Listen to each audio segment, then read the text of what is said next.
Hello, everybody, and welcome to Blue Sunday. My name is Joseph Luzza, and I'm coming to you from Bangkok, Thailand. And as usual, joining me back in Melbourne, Australia, is my co-host, Carlton Life member and former president of the Carltonians Coterie Group, Mr. Vince Loccisano. Warm welcome Thank to you you, tonight, Joe. Vince. How are you today? I'm better than I was yesterday. Last night was just painful, sure agonising for all Carlton supporters, I'm sure.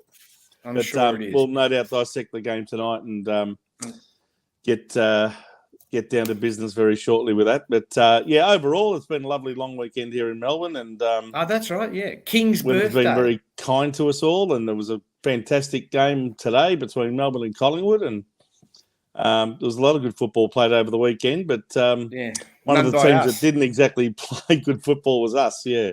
Anyway, how are you going? Vince, not too bad. Starting the rainy season here, so I was just going to say we should tell everyone about the tours that you can organise for them up there in Bangkok, Thailand. We're going to get to that in a minute. I was just going to say to you, let's do a little bit of administration first. Okay. So, as everyone knows, we are on the Jumper Punch channel, and this is a Facebook and YouTube show. And for those of you who are first-time viewers, where have you been? But essentially, we wrap up the weekend's football, predominantly focusing on the Carlton Football Club. Don't forget, follow us on Facebook and subscribe on YouTube. Okay, so It's good for us and it's good for you. And as Vince mentioned, this show is proudly sponsored by my business, which is called Retired Working For You Tours. So as you can see on the screen there, I've just put up a little bit of a montage. So in the top left-hand corner. Very well put together there, Joe. Well, in the top left-hand corner, we actually do a pub crawl on tuk-tuks. For those of you who don't know what a tuk-tuk is, it's a three-wheeled vehicle that is very, how can I say, economically unfriendly, just spews out diesel and stuff, but they're starting to make them electric now. Underneath that is a very sacred mountain in Chiang Mai. It's called Doi Satep. Doi is the Thai word for mountain. So it's Mount Sutep. And it's a very, very, very religious place. You can see some of the temples up there. And then on the right, for those of you who are James Bond fans, that is what's known as James Bond Island. So we take you to James Bond Island and you can relax on the beach. James Bond Island, goodness me. Yeah, it's very beautiful. It's at Raleigh Beach in Krabi. So, Vince, as you know, this is an interactive show. We rely on our viewers. So if you'd like to comment, question, we encourage your involvement, participation. We've got the chat and the comments. Please feel free to make any comments. Can we steady on the language? Last week we had a bit of a few people saying the C word and the F word. I personally don't care, but Mr. Facebook and Mr. YouTube comes down very hard on it. And we'll endeavour to get as many comments up. Please don't say hi, Vince, hi, Peter, hi, Joe. People can read that. So, Vince. And by the way, not all of our viewers, are actually Carlton supporters. Did you know that? And there's one particular viewer, who's going to make a guest appearance. I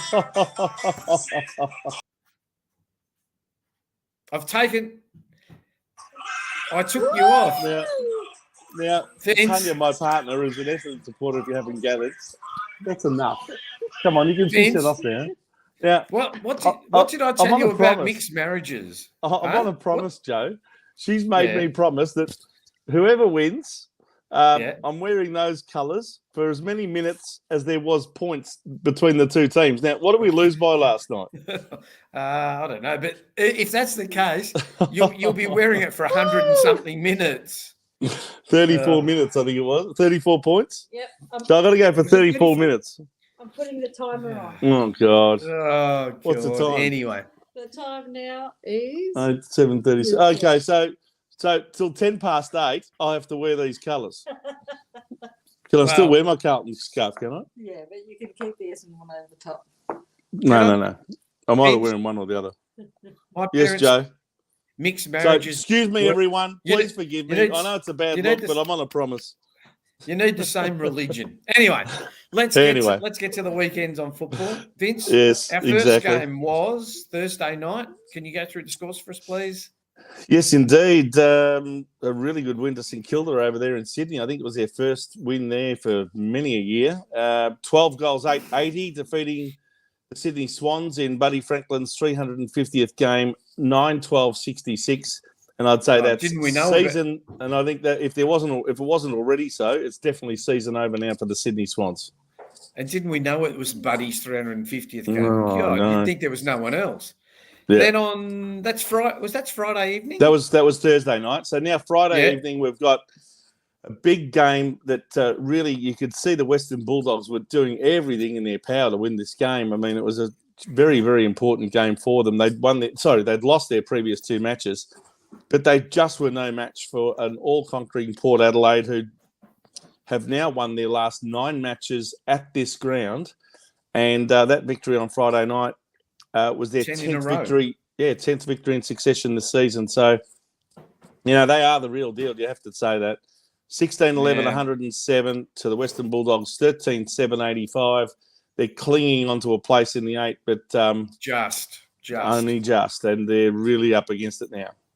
Then one of the big upsets on Saturday, Vince. Wasn't it a round of upsets? My goodness me! I mean, especially on Saturday. Great game.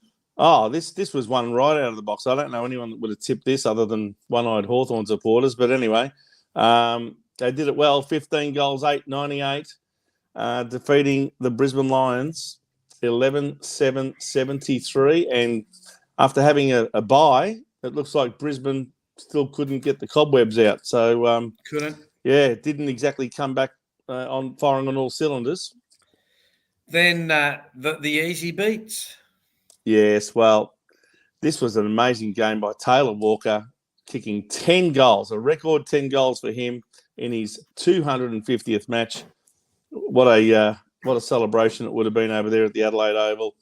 Huge result. 27 goals, 12, 174, smashing the poor old West Coast Eagles 8-4-52 by 122 points. And that leaves West Coast, on the bottom of the ladder with only the one win. Well, it doesn't say much because even Carlton beat West Coast by 100 points, so that doesn't say much. Then we had another upset. This game's controversial for 2 reasons. So one, the upset, and 2, what happened to Marley and Pickett after the game. Well, yeah. Look, let's just concentrate on the football, shall we? I mean, it was a big win by Richmond after having conquered GWS over there in Sydney last week. They've gone 2 weeks in a row on the road and won them both.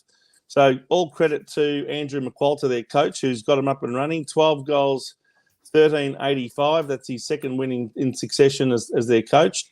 To Fremantle, who looked like for all money that they were the real deal, and now all of a sudden question marks are back against their name. 10-10-70. Lost the game by 15 points at home in Perth. Yeah.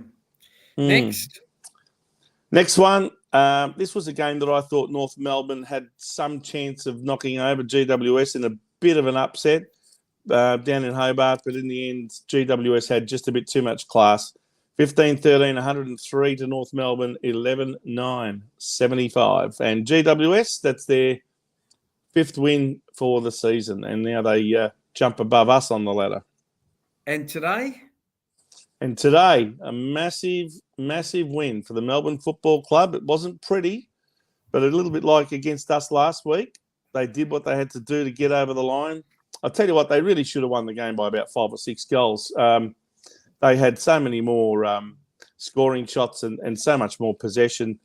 The fact that Collingwood still had some chance to cause a boil over with 20 or 30 seconds to go just goes to show you how good Collingwood are in staying in the contest. But Melbourne need to fix up that wastefulness. But nevertheless, they'll be celebrating this. This is their biggest win for the season so far. Good. 8-18, 66 to Collingwood, 9 goals, 8-62. It's good to see Collingwood lose the close one for a chance. We'll get to the Carlton game in a minute. Here's the ladder, Vince. Just if you quickly like to go through the top 8. Yes, very, very quickly. Well, with Collingwood's loss today, that sets them now on top only on percentage from Port Adelaide. Both teams on 11 wins and 2 losses after 13 games. A clear 2 games ahead of Melbourne, who are now in a clear third position on 9 wins. Then you've got Brisbane and St Kilda on 8 wins, along with Essendon, who have joined them. And Brisbane, of course, losing their game brings them back to the field a little bit. But St Kilda and Essendon both having wins. So those 3 teams are all on 8 wins for the season so far. Then you've got the teams that are just inside the 8, Adelaide and the Western Bulldogs, both on 7 wins. And then after that, you've got teams, there's 3 of them there. If we go over to the next page, Joe. Sorry. That's all right. Geelong, Fremantle and Gold Coast, all on 6 wins from only 12 games. So they've got a game in hand there. They could easily jump up and join Adelaide and Western Bulldogs, those 3 teams, if they win their next 3 matches. Sorry, if they win their next matches, I should say. So really there's a bit of a logjam there from 7th down to 11th. And then you've got a half a game to Richmond, who you might think their season's done, but not necessarily. I mean, if they can keep winning the way they are, you never know. A bit of a smoky there, Richmond. They're on 5.5 wins, 22 points. And then you'd think that Sydney and GWS, it's just a little bit too much of a task from there. 5 wins from 12 games for Sydney and 5 wins from 13 games for GWS. So you'd think that they've just lost too many matches to make the 8. And then in the bottom 4, never thought I'd be saying this at round 13, Carlton on 4.5 wins on 18 points. Hawthorn on 4 wins after that big win against Brisbane, now up to 16 points. And after we play Gold Coast next week, we come up against the Hawks in 2 weeks after that, once we've had our bye. Then you've got North Melbourne on 2 wins and West Coast on 1. I think we'll win the bye, Vince, somehow. Well, I don't think we'll lose that weekend. Let's put it that way. I'm confident we'll win the bye. I'm confident. I'm really confident. Okay, so before we get on to the Carlton game, it is time to introduce our special comments man. He played in the 1979 Carlton Grand Final. He's a legend of the jumper punch. And I am talking about the one and only Mr. Peter Brown. How are you tonight, Peter? Good evening, Joe. Good evening, viewers. What have we done with Vince? Oh, mate, this is so painful. Me having to wear this scarf and cap, Brownie. I'll tell you what. Vince, I don't really want to do it. I'm on a promise, so I have to do it. I've seen you wearing that exact scarf and hat on Facebook when you went to watch Essendon one weekend. Not the scarf. I guarantee you I've never worn the scarf. The cap, maybe. Good evening. Vince, before we go on, G'day, Brownie. Did you know that we have a film star in our midst? We have. So people, let me take Brownie, just come forward a little bit more and have a good look at this bit of footage, mate, from a famous movie in 1980. And it was called The Club. So let's see if people remember this. Now for Hayward to give a hand pass to which he does, but Hayward's got a touch of the fumbles. He goes down for the count that time.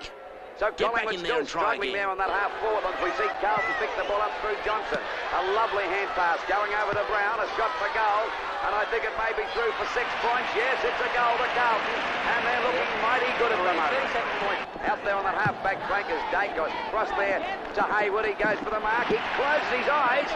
Actually, he should have a seeing-eye dog out there as we see McClure give a hand pass over there to his teammate Brown. Brown's ready to move away from the pack, and once again we see Carlton get the ball up there towards their forward line. So, Peter, did you get an Academy Award for that goal? Do you remember kicking that goal at Scum Park? Well, it's a vague memory, Joe. And before you ask me, no, I didn't get any royalties from the bloody maybe we can go retrospective. We get a lawyer and we'll sue them for millions. What do you think? We'd probably win that better than we would the football just at present.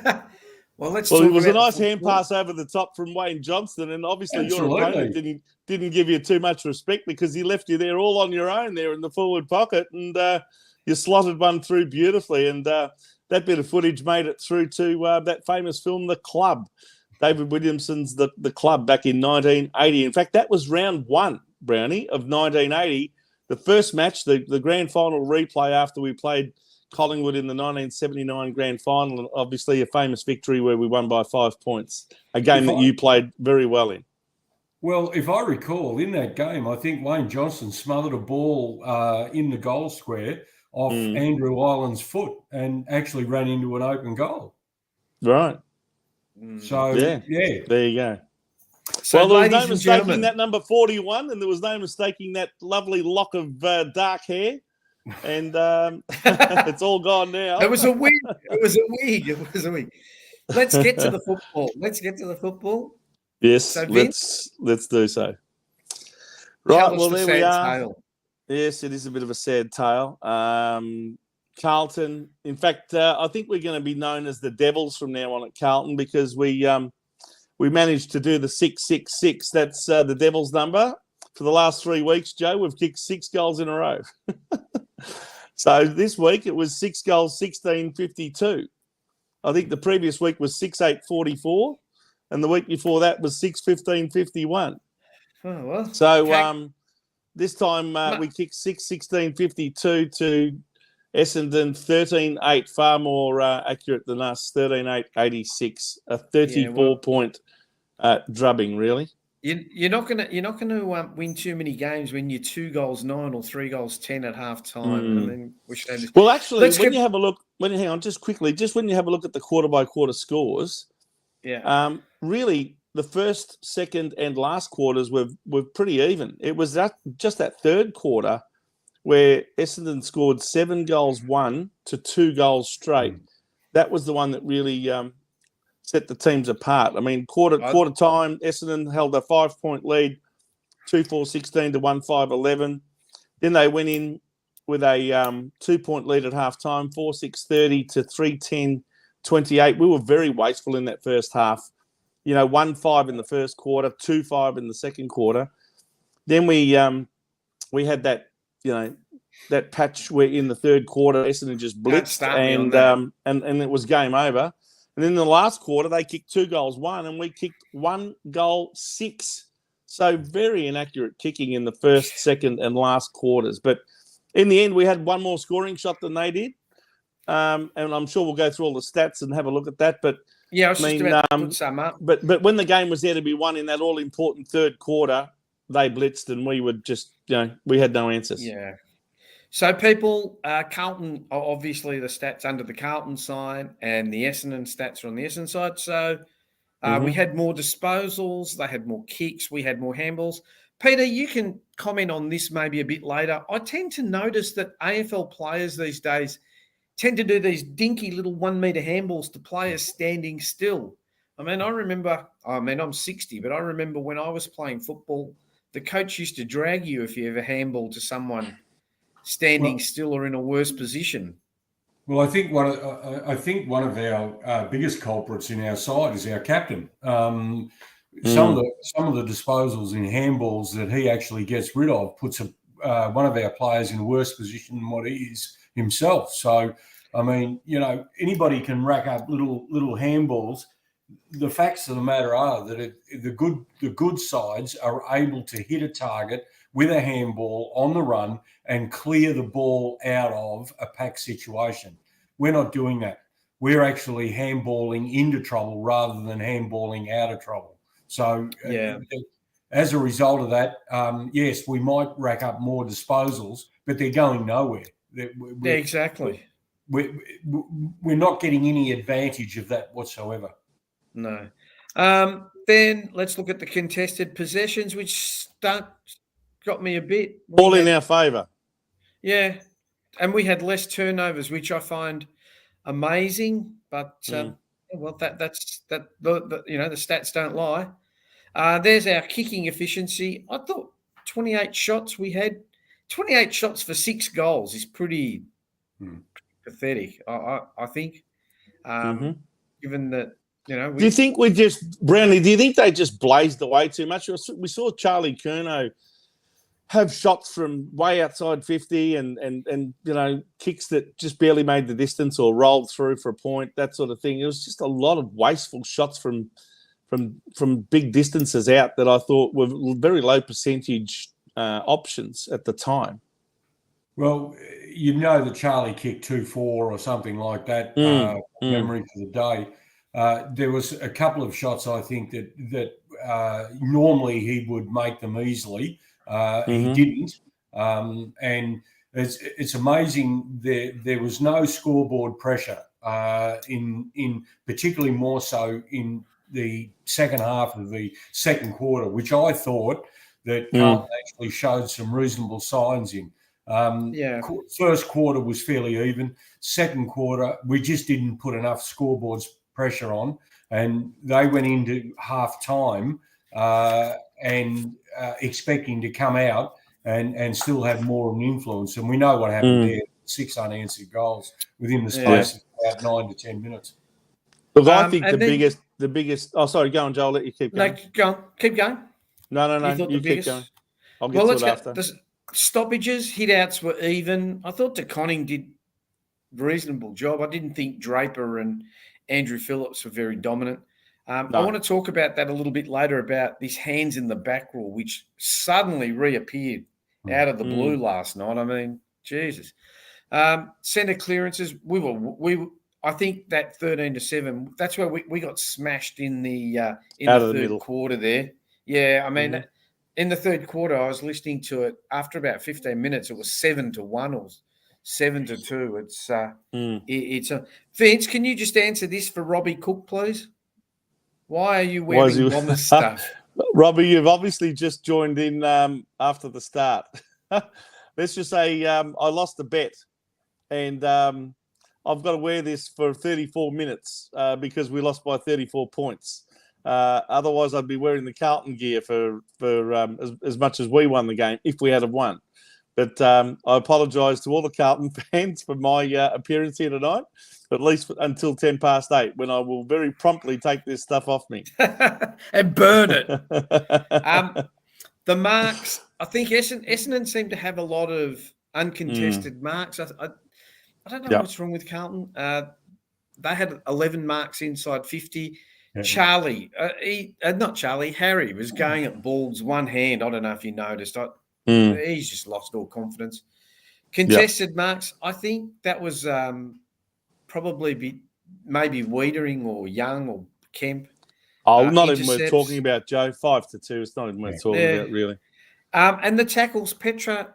That's the big one. That's the one I was going to talk about. Tackles told the entire story, and honestly, when you've got a team of players who are not tackling, that is our lowest tackle count for something like 9 years, or 8 or 9 years. And when you've got players that just refuse to lay tackles, even poor tackles, they're just not laying a tackle of any nature.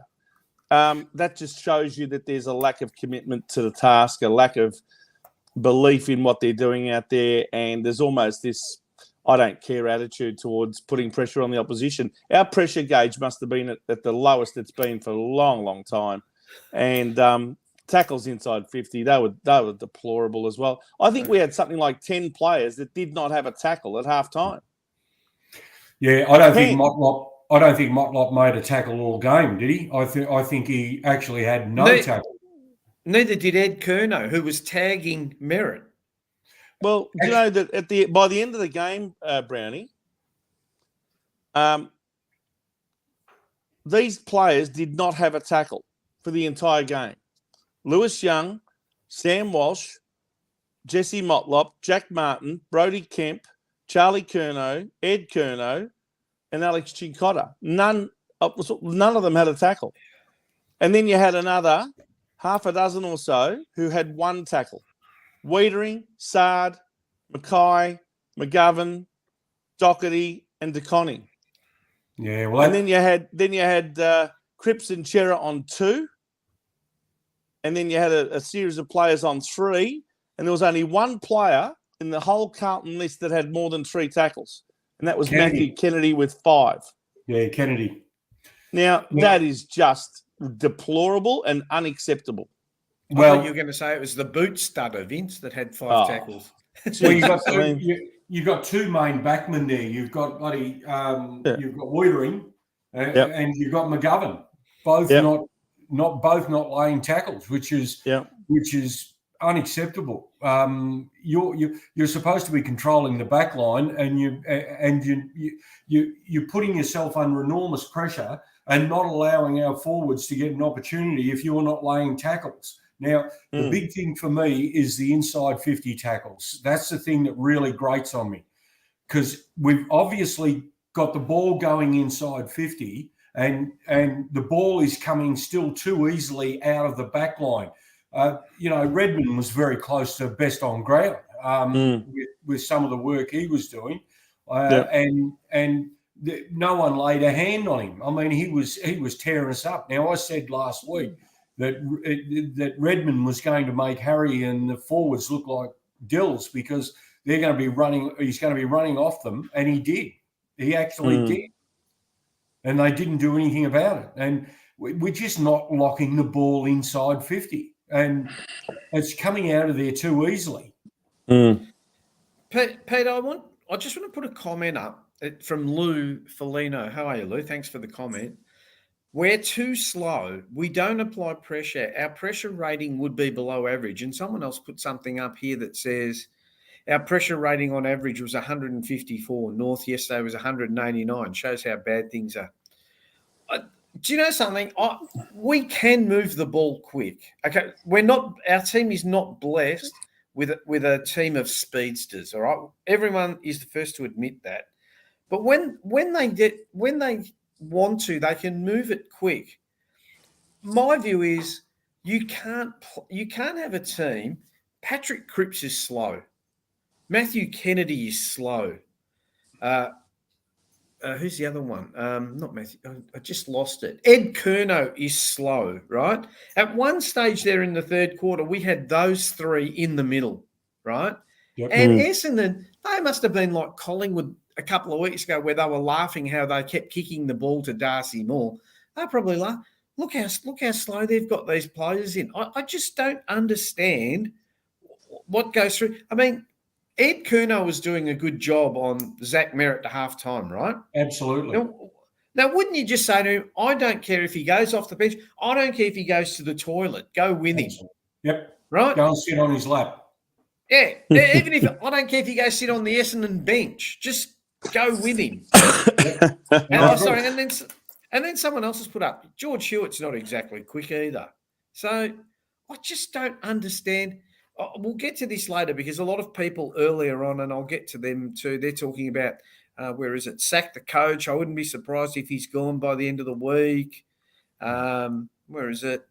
I mean, I'm going to have a bit of a rant about this later.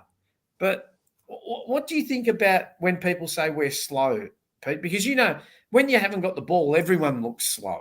Oh, look, I've said for a long time now that we're a front-running side. As soon as we're out and we're running with the ball, we will actually look like we're a very quick side. The unfortunate part about it is that when they've actually got to defend and they've got to run back, and I don't know whether you noticed or not, and Vince, you were at the game. I wasn't. I watched it on television. I could see that our backs were getting sucked up the ground when we were into attack, and they weren't using their brains to get back to cover. And the big fella from Essendon, their big forward, he came in. 2 metre Peter. 2 metre Peter. Yeah, he came back in, and all he did was slip out the back a couple of times and made us look average. To your point, Joe, about Merritt, right? The master stroke from Scott was to actually send Merritt into the forward line, into the Essendon forward line. But what did we do? We didn't send Curnow down with him.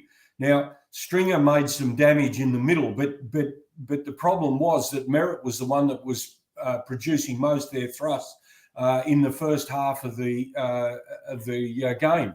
Now, Merritt's gone to virtually in a forward pocket or floating between forward flank and forward pocket, and we didn't nullify it at all. And he had 2 or 3 score involvements, kicking a goal himself, and our backs were standing there wondering who the hell had him. I just didn't understand that at all, and we weren't quick enough to go, hang on for a minute, Merritt's gone down there in the forward line. Why don't we we'll put someone on him so that it nullifies him? Oh, I don't know. Here's another question for you, Peter, being an ex-forward. Do you think Voss should leave Harry in the forward square and just let him lead out from there and just get Charlie the hell out of there? What's your view on how we play the 2 key forwards? Well, my biggest problem with that is the fact that we don't have anyone that can hold down centre-half forward. We tend to have 2 full forwards, and that is Charlie and Harry. Now, I've been saying for a number of weeks now that I would sacrifice Charlie and throw him behind the ball and actually have him coming off half back. Then what I would do is run Harry a little bit further up the ground, bring Cripps down to full forward or put someone else in there, maybe a Lewis Young or someone like that, and actually have Harry working up the ground where he can take a grab on the run, wheel and go. Because that's all he is. He's a one-trick pony. And, as long as he can get a run and jump at the ball, he can then wheel onto his left foot. He is a magnificent kick when he gets onto it, and he can gain some real territory and do some real damage going into the forward 50, and we could use that to an advantage, but we're not.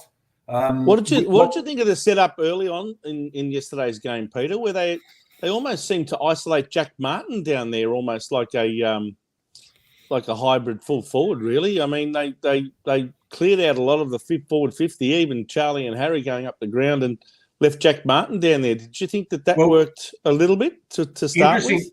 Interestingly enough, Jack Martin, even though we've been a massive critic of him in the shows prior, he was actually providing some sort of target for us moving forward. And I know he ran out of steam and he's underdone and all of that sort of thing. But it was a bit lively early, wasn't he? He provided an opportunity and a different avenue to goal. Now, what was happening was that the 2 big forwards were moving up the ground, which was allowing that space in behind so that we could actually work into. There was a couple of occasions when De Koning went back to the forward line, and actually Harry and De Koning ended up flying against one another. Yeah, and I know. I'm not sure whether there was a mix-up or a brain fade or what, but if good sides, if you've got 2 big forwards that are actually working in unison with one another, one can be using as a block and making it look like he's going for the mark, and the other bloke can slip in and grab the mark. But for some reason or other, we're just not switched on enough in that situation. We also heard a lot during the... Oh, sorry, Joe. No, go on. We heard a lot. No, I was just going to say, we heard a lot during the week from Michael Voss about, you'll see us play a lot more daring and you'll see us play a lot quicker. And did you see any evidence of that during the game last night, that they were trying to move the ball quicker and that they were trying to team up and use a lot more handball chains and that sort of thing? I thought around about the 7-minute mark of the second quarter, I thought that they started to open it up a little bit. They were actually taking a couple of risks and actually starting to control the middle of the ground. Then Essendon shut it down. And then we started to go around the bloody flanks again, and we were starting to move the ball a lot slower. We started bombing it back up again, sitting it on top of people. Joe, you made the comment before about the fact that Harry was going earlier on. He was going and actually jumping and running at the ball with some sort of confidence. Towards the end of the second quarter, he was up with one arm. And not making an attempt to actually have or give himself the best opportunity of being able to mark the damn thing. And then I thought we were too slow to react. Martin started to go off the boil a bit, I think he just ran out of puff. I think he's just underdone, etc., etc. I would have used him as an impact player and possibly thrown either Silvani forward or Cripps forward at that time, and then given Martin a stick on the bench, see if he could get a splinter up his bum, and then I would have thrown Young into the ruck duels. So that's the sort of thing that I would have done. So Peter, you being an ex-player, right? Let's be really critical here. They look like a team that is shot of confidence, right? And I'll give you two examples. The one where the ball was kicked into the forward line and it was either Owies or Charlie Curnow, and they both looked at each other, right? It's a simple yours, right? That was embarrassing. I've seen that. I've seen under 11s even call that. What? Yeah, and then in the last quarter, Lewis Young, we had three defenders. Lewis Young shit himself. He didn't know what to do with the ball and just dropped it. I mean, yeah, I saw that. Yeah, I mean, I'm surely he's better than that. He has to be. I mean, that's got to be a confidence thing. Everyone's going, oh, it's coaching. It's coaching. It's not. That's not coaching. I saw both parts of that footage, and one of the commentators that was on Fox Footy, I think it might have been Jason Dunstall or one of those guys, actually said Curnow should have sat on top of Owi's head to take that mark. Right? Yeah. If you've got a key forward, then the key forward is the man that goes for the mark, not the smaller bloke, unless it's a specific inside target or whatever. But Curnow should have been the one that went for that mark. And there's no point in making excuses for it. They weren't talking, and it looked amateurish. It didn't look good. There you go. Amateurish. Yeah, that's it. I couldn't get my tongue around it.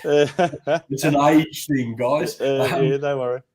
But yes, the other thing with Lewis Young, when he was caught with that ball, that actual what I call forward pressure, because it was in the back line, it was around centre back when he picked that ball up. They'd already put that doubt in his mind when he was actually picking that ball up, and he was unsure as to where he was actually going to unload it, regardless of whether by foot or by hand. And the result of that was he was caught with the ball, and again that looked terrible. It didn't look like it was a professional footballer that looked confident in what he was doing. So look, for the last 6 weeks, we've sat here and we've basically, it's been like a broken record. Oh, we don't do this, we don't do that. And in the social, well, let me play something that we all saw, and then we can comment on whether it's the coach or the players or whoever. This was on Channel 9 News. This is the sort of thing that the players put up with after the game. Get the jumper off! All of you! Take the jumper off! You're a disgrace! A fucking disgrace! All of you! Take it off! Take the fucking jumper off! Piss off, Jack! Fuck off, Jack! You're a disgrace! A disgrace to the family! Now, as a player, I don't know if you ever experienced anything like that or whether you listen. What are your... Now, I'm not going to condone what that man's done, and I'm not going to say that he shouldn't have done it or he should do it, right? I don't boo. I just think it's a waste of energy. I'd rather have just sulk to myself, right?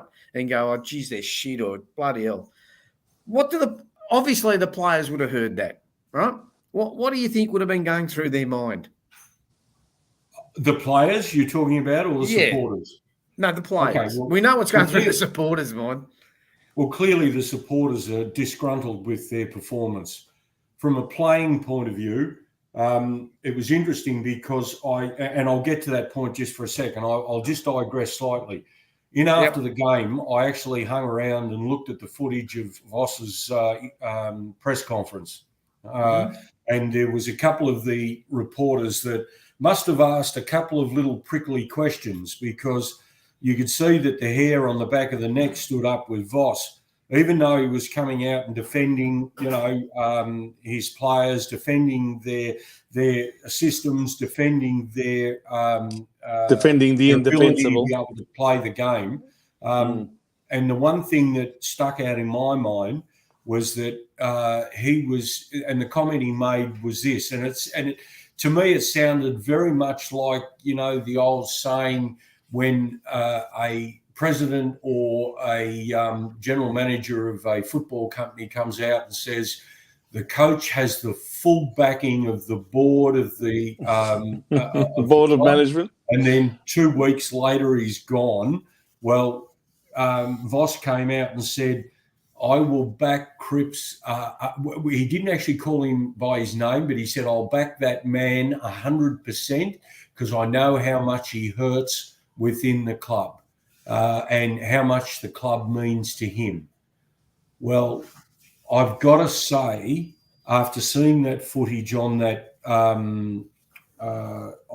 Channel 9 news report, if I was one of those players and I was hearing that, the first thing I would be doing is actually looking the bloke square in the eye and say, if you want to come down and talk to me about it, come down now.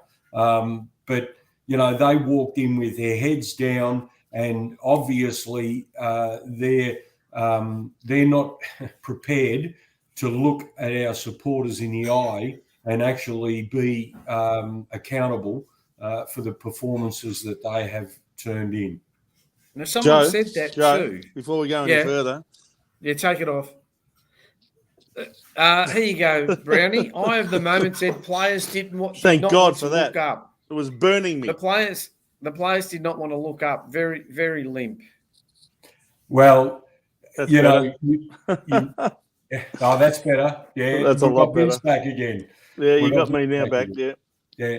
No. Look, if those players go to that club tomorrow, because no doubt there'll be summons there, and they can't look each other in the eye, then they've got more problems than what we can identify on this show. Interestingly enough, guys, if I may just take a couple of little seconds here, one of the things that probably is long overdue is a session where everyone can actually look each other in the eye and tell the truth, because I think that's long overdue. I think this is, and St Kilda did it, I think 2 or 3 weeks ago. Ross Lyon came out and said that they had an honesty session. That's the first thing that I would suggest that they actually do. We've got 10 games left in the season. Now, 10 games, I would rather go out and lose 10 games by 60 or 80 points a game, but I would rather blood some other players coming through than be in this position again next week against Gold Coast. Because let me tell you, Gold Coast will give them a touch. Well, yet again, Jackson Binns missed out on a gig. Yet Ed Curnow, with a very modest 14 or 15 possessions last week in the VFL, he gets a recall. Now, he probably got recalled because they designated the job of tagging Zach Merritt for him. But nevertheless, surely you don't play players that don't deserve the opportunity to go into the seniors based on their VFL performance. Jackson Binns had more than double that amount of possession in the VFL. Didn't even. I think he only became an emergency because of the late withdrawal of Pitnet. So he never got an opportunity either. You could say the same for Jack Martin. He had one game in the reserves, and that's right. He got 2. Paddy Dow and Jackson Binns busting their gut. Yeah. I was going to have a go about this later because we've got someone out in the back, Vince, a mate of yours. Yes. Let's bring your friend on, Mr. John Redmond. You can do the introduction. He's going to talk to us about something, and then we'll talk a little bit more about the game. We're going to digress. We're going to digress here a little bit because we've told Johnny we'll get him on at 8:15 here in Australian Eastern Standard Time. And John Redmond was, in fact, a member of the Carlton Football Club as early as the late 1980s. I think he's been a member for 34-odd years. And there he is on screen. G'day, Johnny. Hey, guys. Nice to see you. And Likewise.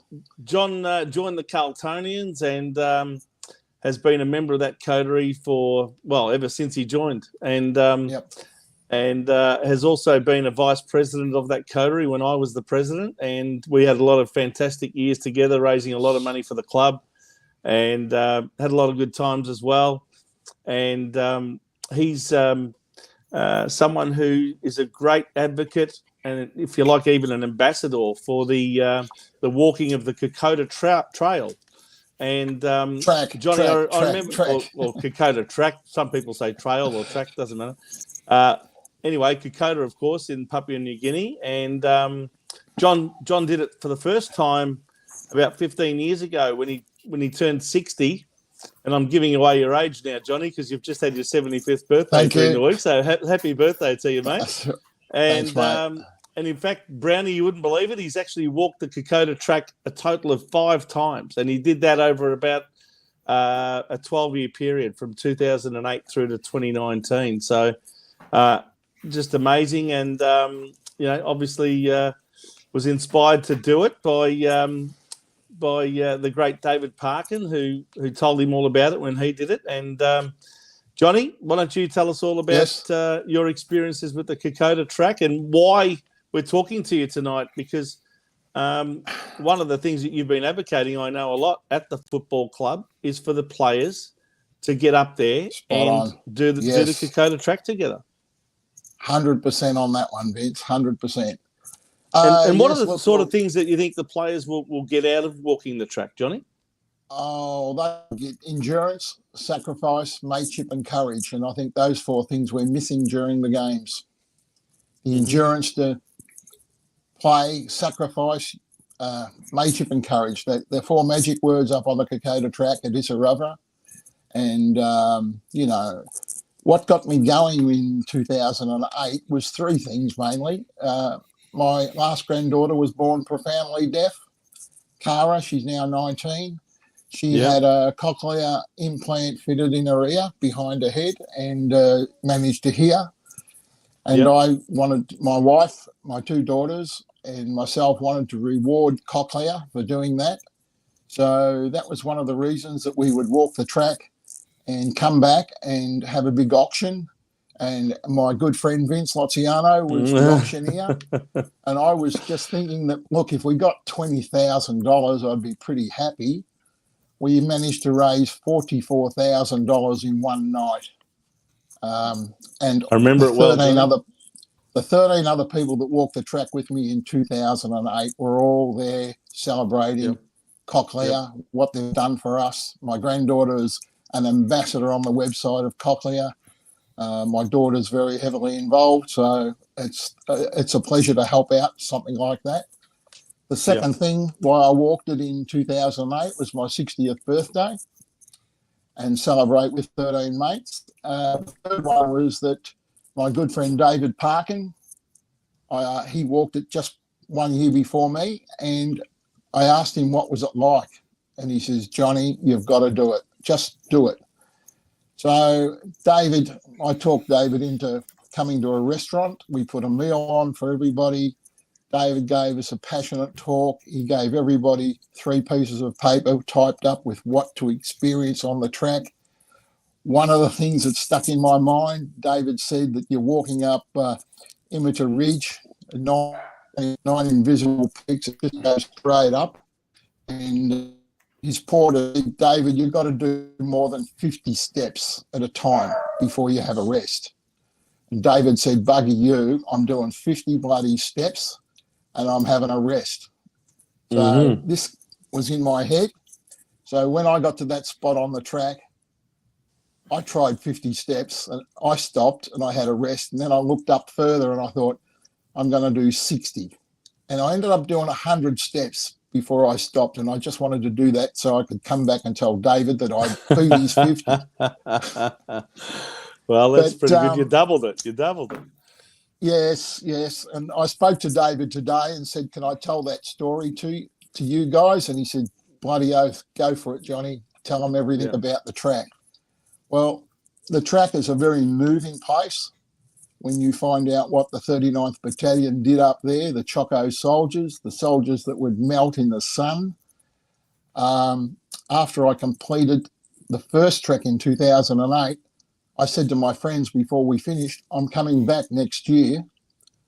And they just looked at me and I said, no, we've trained. I want to come back and do it in 2009 the other way. And they said, why? And I said, well, we only got 23 minutes of rain on the first trek. And I felt robbed that we never got the mud and the slush and everything like that. So in 2009, it rained every day and I got to experience my boots falling apart. I got to experience blisters, fungal infection on the feet, falling, sliding everywhere. No doubt a lot of humidity and mosquitoes and things like that. Yeah, mosquitoes. They have big butterflies come and land on you, and that's exciting. And then you would clean your boots in the river and dry them out of a night and put new socks on, and you'd start the next morning and you'd go 20 metres and your boots were as dirty as what they were the last day. So after doing it the second time, I said, that's enough. I've done it both ways. And then I met a chap who runs a trekking company, David Howe, Kokoda Historical, that's on here. Yeah.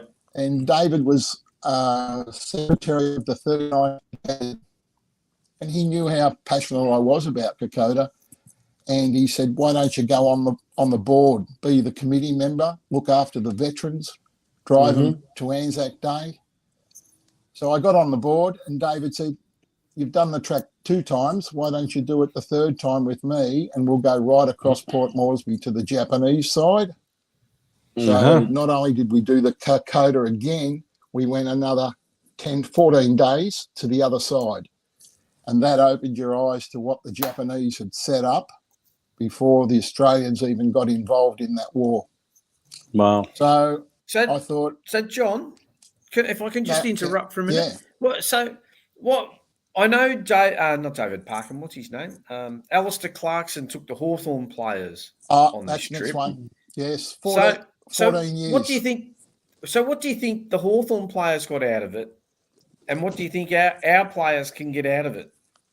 Well, I sponsored Brett Ratton when he was at Carlton too, but he went to Hawthorn and they walked the track over 14 years, I think every second year.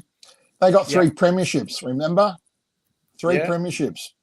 Sydney Swans have walked the track also. They got a premiership. Geelong have walked the track and they come back and got a premiership, right? So there is a lot of moving things in your head that happen over there that can actually bond the team together. No internet, no outside noises. They're on the track for 9 days. They're going to struggle up hills. They're going to travel down steep mountains, cross rivers, freezing cold water. So they rely on each other then. So they have to rely on each other and trust each other and get that teamwork going. And when you're going up for 9 hours straight up and one of your teammates is already up the top and he sees you struggling and he comes down and says, you want a drink, mate? I'll carry your pack for you. That happened to me. I had one of my mates come back and carried my pack the last 300 metres. Man, I've never forgot it. And if the team can get on that track and experience what those 20-year-old Choco soldiers did with World War I rifles, not enough ammunition, this colour uniform, this colour in lime green environment, and the Japanese were up in the trees picking them off one after the other. We lost 600 soldiers on the Kokoda track, but we took out 10,000 Japanese. That's a pretty good effort. And saved Australia. So if our players could walk that track, they would not only get the history, they will feel what our soldiers did to save Australia. And, you know, I've been pushing this for a long time. I went back in 2011. Yeah. I did right across there. Then I went 2017. And when I was on the committee of the did meet a wonderful man, George Copps. If you Google his name, you'll see it all there. And George would talk to me every time before I went. I've got his name tattooed on my leg. He told me of the 5 very close mates that he buried on that track. And in 2017, I went back with a photo of George and stood beside every one of those graves and took a photo. And when I got back, I went up and showed him all the photos. He died 5 months later. So we lost him at 97 years of age. But I'd spoken to Brendan Bolton when Brendan was a coach at Carlton. I was Brendan's sponsor. Well, he would have done the Kokoda track when he was at Hawthorn, wouldn't he? Yeah. And he spoke very highly of it. And so why didn't we do it at Carlton when he was the coach? Tell me something. They'd sooner go somewhere else. Yeah, and then it wasn't a budgetary thing. Was it because of money? I don't know. They're not going to tell me that. All I can do is get the bat out and bat as hard as I can for young guys doing the Kokoda track. And then Michael Voss. I spoke to Michael Voss at the half-year report at Carlton this last week, and I got up and I questioned why can't the boys do the track. And Michael come over to me after it and he says, Johnny, I've done the track too. I know about endurance, sacrifice, mateship and courage. I understand where you're coming from. And I said, mate, it's just got to happen. I've spoken to Andrew Jack Russell. We've messaged each other and he totally agrees. He's done it with Hawthorn. It would open their eyes. It would open their eyes immensely. Well, there you go. He's the high performance. He's the high performance manager on a massive salary. Yeah. He's done the Kokoda track at Hawthorn, yet he can't convince the club to do this thing? Well, I think it's in the salary cap. Now, As in the soft cap? The soft cap? Yes, that's right. So I spoke to my mate David Howe, who runs Kokoda Historical. I messaged him on that Wednesday night and I said, David, I walked it in 2019, $3,850. And I said, all that years later, I said, can you still match that for the Carlton football team? And he said, bloody oath, I'll do it. I'll do it for cost. Whatever it costs me is what Carlton will get charged. And my first crossing with two of the other trekking companies, man, I spent $10,000, $11,000. And I didn't see anything. Yeah. When David takes people over the track, he's got military, David's military, and you get the full history, and you will break down and cry, 100%. Yeah. So, John, what about? Can I just interrupt this for a second to ask Brownie? Brownie, you played football at the highest level. What was pre-season training like for you guys, and did you ever do anything such as that? And can you see the merits of doing something like the Kokoda track? Well, firstly, John, may I congratulate you firstly on your achievements, and obviously I admire someone like yourself that's not only done it but also experienced it fully. I had a mate of mine that was in the Battle of Long Tan, and some of the stories that he told me were horrendous, and that was the Vietnam War, obviously not the Second World War, but and I would suspect that you've experienced some things that probably not me or maybe Vince or even Joe, for that matter, will probably have the opportunity of doing so. I congratulate you on that. In answer to your question, Vince, one of the things that we actually did do when I was playing was our team bonding sessions were more in and about and around getting together after the games and actually having, say, like an evening meal out. I recall when we had the second semi-final out at Arctic Park, I call it. Waverley, we beat North Melbourne. Everyone was bundled onto a bus, and we spent the whole weekend down at Sorrento, down at Portsea there, and we stayed overnight, and it was the whole list. It wasn't just the players of that game, and that gave everyone an opportunity to be able to bond together. Funny you say that, Peter, because someone's put this comment up. Peter Brown's days were a pub crawl. Oh, that's a stupid comment. Anyway, obviously just trying to be funny. But you know something? It's not that stupid because that brings people together. Yeah, as long as I don't drink too much. Interestingly enough, in that particular era when we were successful, which was obviously 79, started in 78, 79, and it carried over, obviously.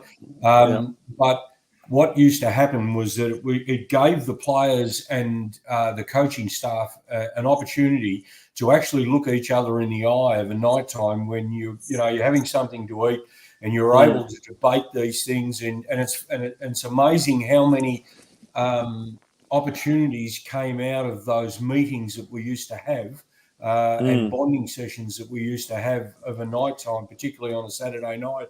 And when obviously Tuesday night came around for training, I know it's different now, but when Tuesday night came around to training, it was back into business, and we knew what the job at hand was to do.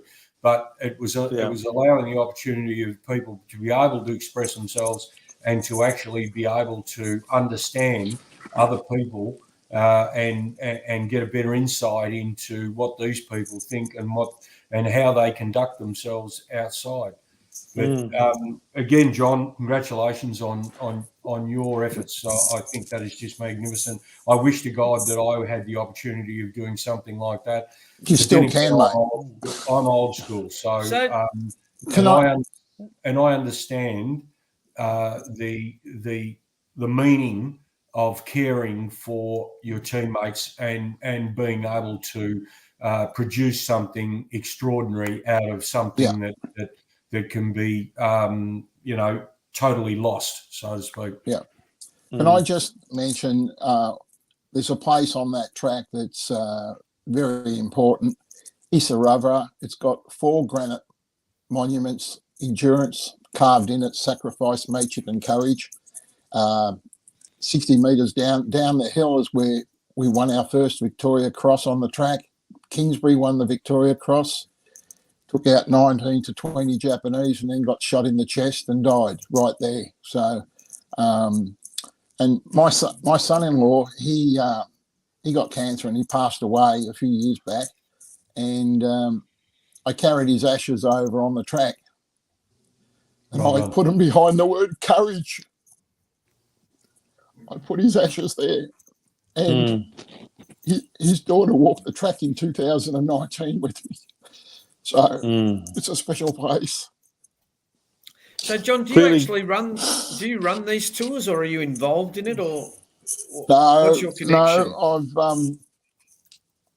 I've probably enticed a lot of people to go and do it, and not one of them has come back and said that's the worst thing I ever did. They've come back and said that's the best thing I've done. Romeo Kremer from the Carltonians has done it twice with me.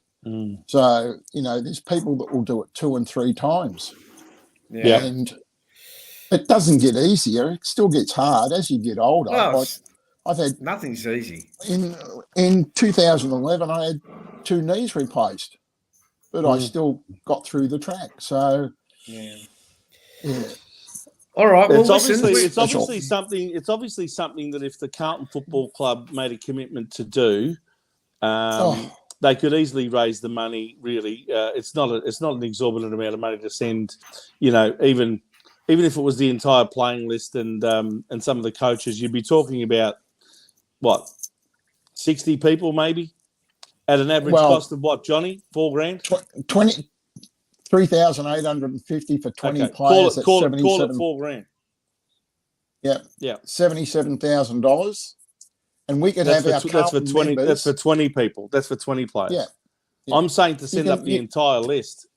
Now, we can do that with sponsorship and with all sorts of sponsors that we have at the club.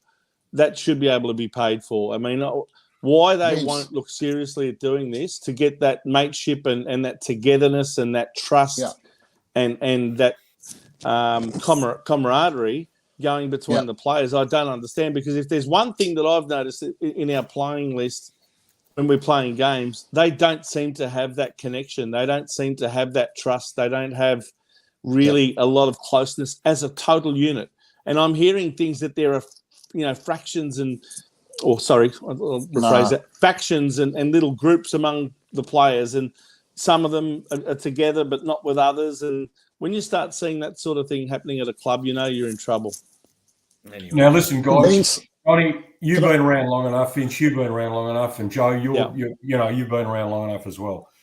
And I've said this before, so I'm going to say it again, and I'll say it quite strongly now. Your top 10 players aren't going to win your premierships. It's the next 14 and 15 players that will win you premierships. They're the ones that are prepared to put their body on the line. They're the ones that are prepared to do the 1%ers, and they're the ones that are prepared to come down, pick up the backpack of someone that is struggling and take it that extra 300 metres and make sure that, and honestly, the job of a footballer is not to be pretty. It's not to be bloody well the star or anything like that.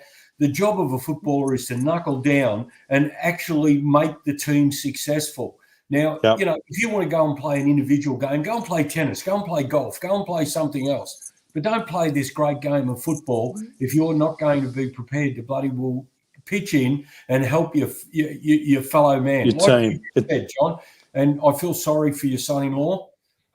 You did touch me, actually. It's a team thing, isn't it, Brownie? It's about team.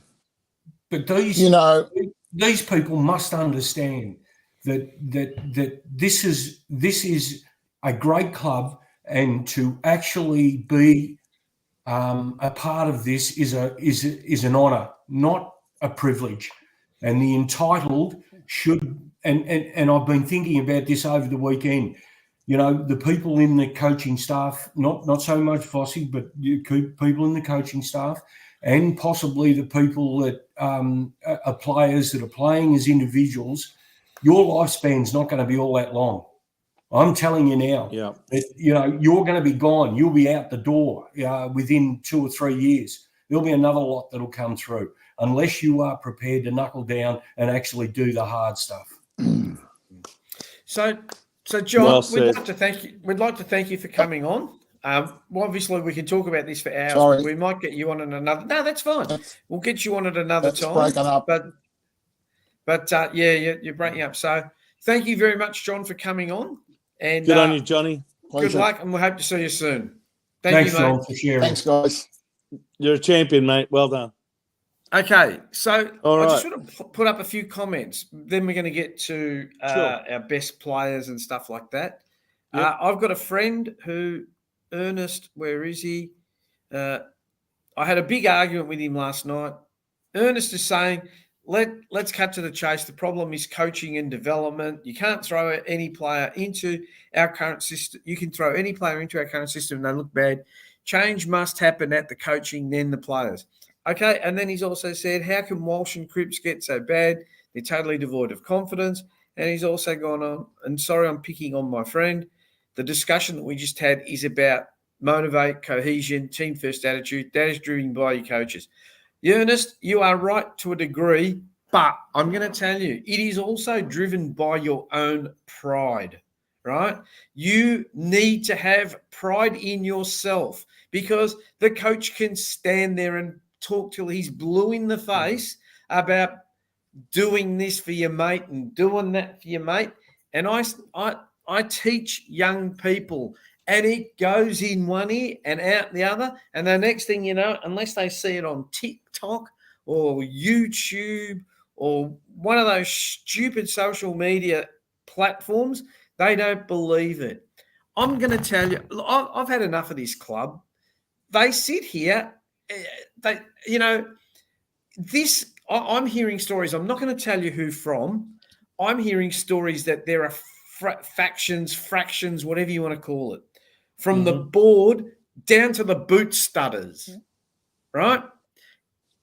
Now, Matt, I've heard people, and even you, Vince, Matheson's put in $3 million. Without his money, we wouldn't be around. It's not his club, right? Go put your money. It's not his fucking club. It's my club. It's your club, right? Yep. We are the members that pay our $1,000. Yep. I sit here in Bangkok. I've been here for 10 years, right? Every year, I stupidly pay $1,000 for a reserved seat that I have sat in 3 times in 10 years, right? I sit here and question myself. Oh, but Jeannie Pratt wants this. Oh, but Bruce Matheson wants that. Go buy your own fucking club. Don't take my club that I have supported and I pay my good money. And there are people who are watching this show who are nowhere near as rich as Matheson or Pratt or anyone like that, or don't get paid as much as Jack Martin or Charlie Curnow, and would fucking give their right testicle to go out there and probably play for nothing. So, you know, it comes from within, and we seem to recruit players that don't have it within. Yes, I agree the coaching can be better and, you know, sack the coach. Who are we going to bring in? We've done this argument. We've had this review. What I want to see from the club is show me the review. Show me the results of the review. Because you went to the market and you had all these coaches available, McRae, Voss, Clarkson, Lyon, Kingsley. You had all these coaches available. Brad Scott. And you picked Voss. Why? That's what I want to know. Whether Voss is the right man or not, I don't care now because he's there. Why did you pick him? I am a paid member. I want to see the report. It is not your club, Luke Sayers. It is not your club, Paddy Kinnersley. The only fucking reason those people are on the board is for self-gratification. And if that's what you want, go and buy another club and ruin that. Destroy that. But don't destroy the club that Peter Brown and the likes of Peter Brown have bloody sweated his nuts out, right? Put his body on the line. I know how many injuries would you say you've had, Peter, over the course of playing? You know, probably you got sore knees and sore arms, and look, you sweated it out. And all these people sack the coach, boo the players, do this. Do you know? I'm telling you now, everyone from the board, the president, through to me as a supporter has a part to play.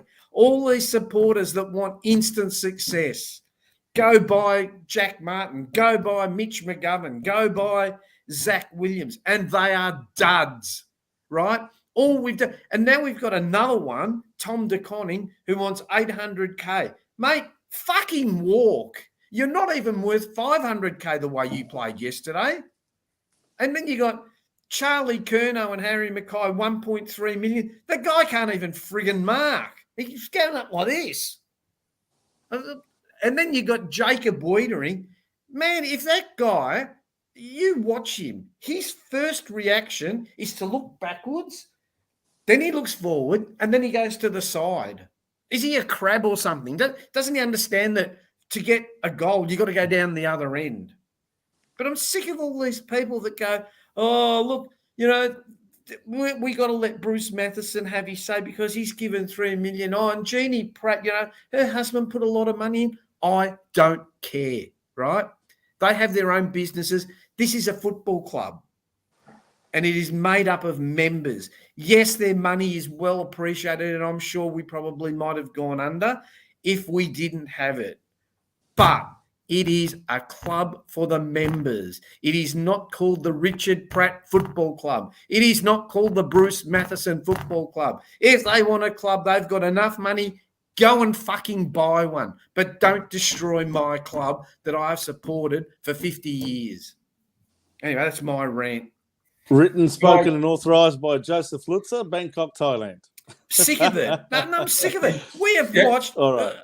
We've watched we've heard. No, but we have watched our club.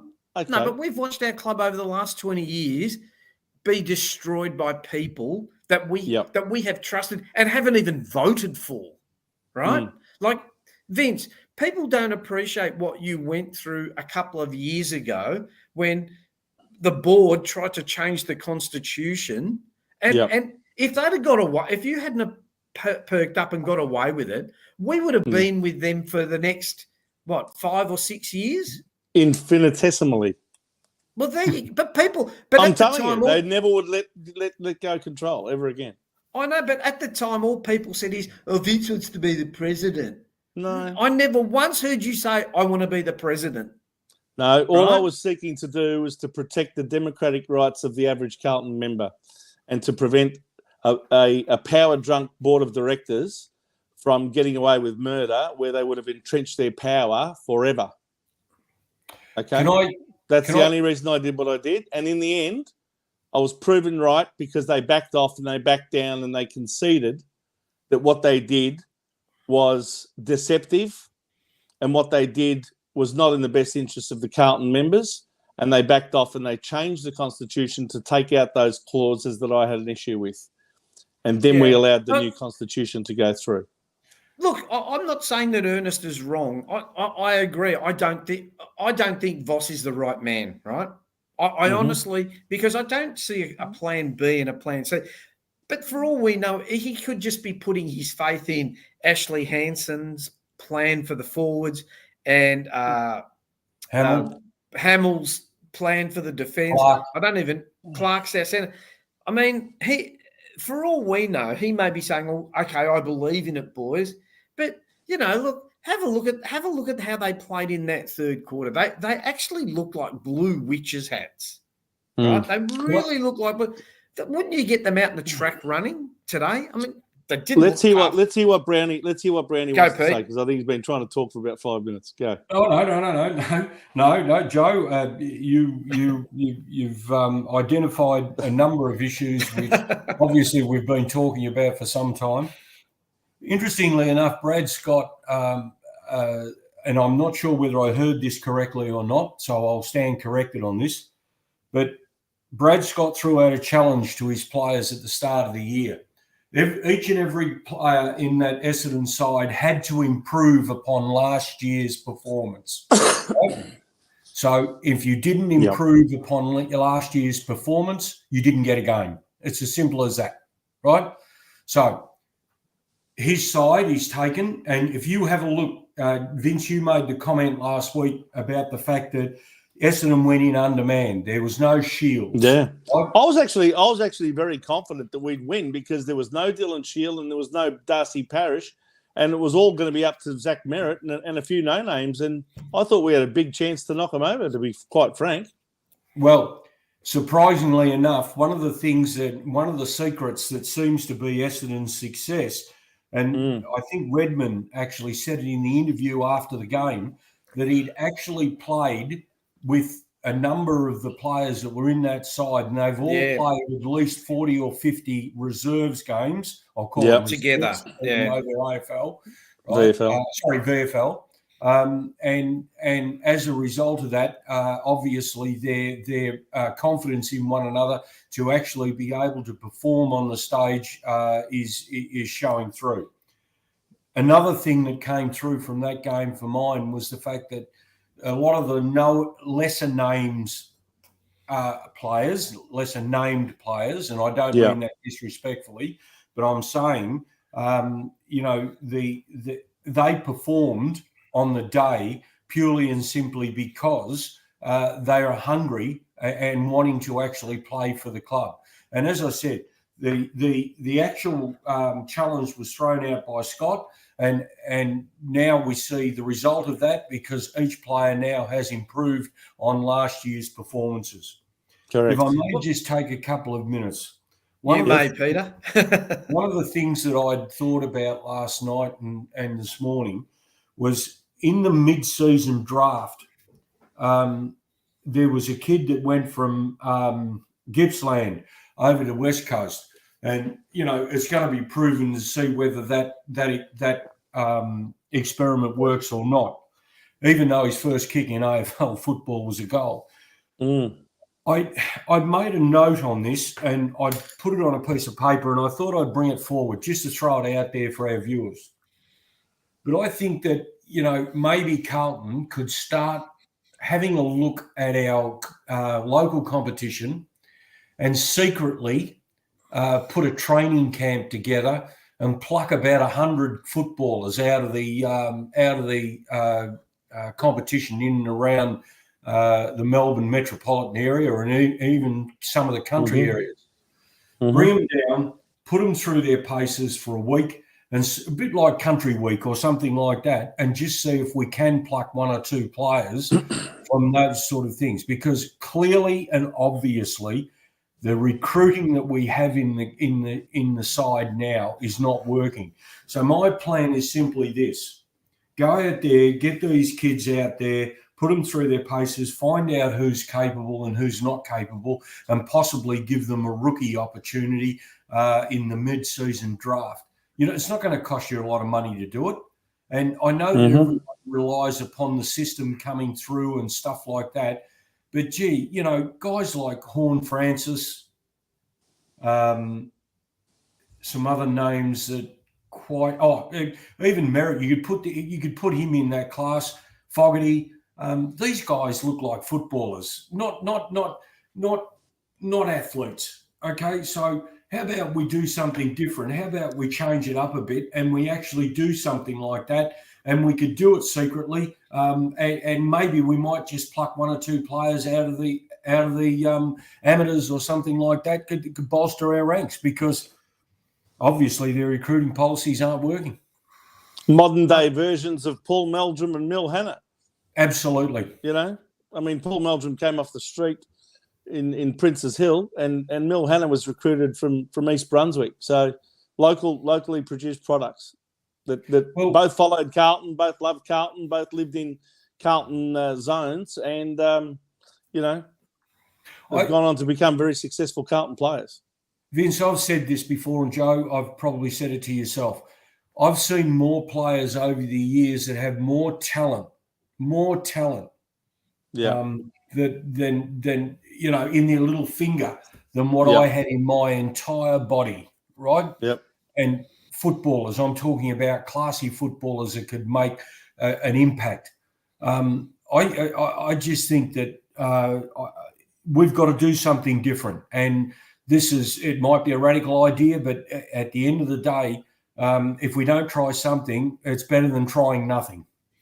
I'm really shocked that, like, no one has come out and said anything. You know, the president. I mean, did you hear Luke Sayers on Triple M? He sounded like a cartoon character. It was absolutely. I should get it. It's absolutely ludicrous what came out of his mouth. I wish he'd hurry up and go to Italy. Right? Just go there. Well, just what? They're talking about this review, which is supposed to be happening at the end of the year.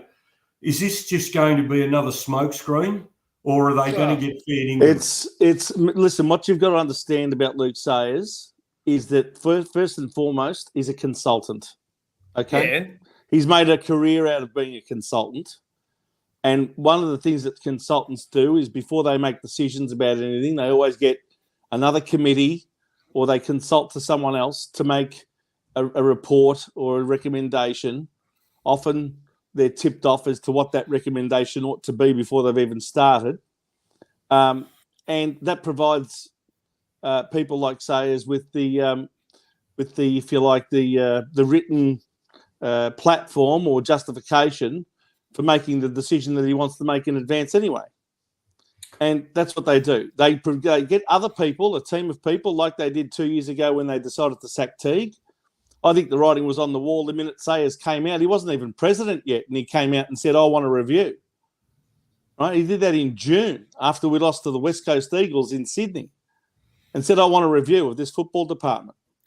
That review was conducted by 3 people. I think Jeff Walsh might have been the chairman of it. And that report was provided in August after the last game was played.